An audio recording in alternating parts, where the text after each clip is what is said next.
बताओ हुआ क्या है? क्या बताऊं मैं? तुम्हें सब कुछ मालूम तो है। जब मैंने अम्मी और बाबा को इस बारे में बताया तो वो तो बहुत ही गुस्सा हो गए मुझ पर। मैंने पहले ही कहा था इस बारे में तुम्हें उन्हें पहले ही बता देना चाहिए था इलिया। इस तरह हैरान तो ना होते। अगर अब तुम भी शुरू हुई तो मैं जा रही हूँ। अच्छा ठीक है ठीक है ठीक है।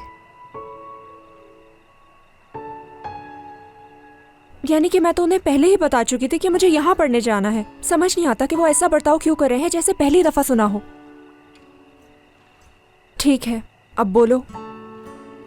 अच्छा तो अब सोचा क्या है तुमने? मैं तो और कुछ भी नहीं सोच रही हूँ। मैं फैसला कर चुकी हूँ सारा कि मैं इस्तांबुल जाऊंगी और मैं जरूर जाऊंगी। यानी ये आखिरी फैसला है मेरा। अगर कैप्टन ने तुमसे कहा कि एलिया वहां मत जाओ तो? बिल्कुल नहीं कहेगा। और वैसे भी हम हैं ही क्या, ऐसा कोई रिश्ता तो नहीं है कि वो मुझसे कहे मत जाओ और मैं रुक जाऊं। तो बताओ, कुछ नहीं है।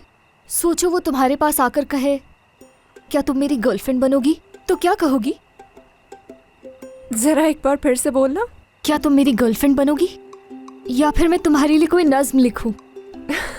बताइए मोहतरमा, क्या आप जिंदगी भर साथ देंगी मेरा या फिर कोई अच्छा सा रोमांटिक गाना गाऊं मैं आपके लिए? बताएं मुझे क्या करूं तुम मैं? मुझे पहले ही इतना खुश रखती हो। वो कुछ भी ना करे, मुझे कुछ नहीं चाहिए, बस कदम तो बढ़ाए ना।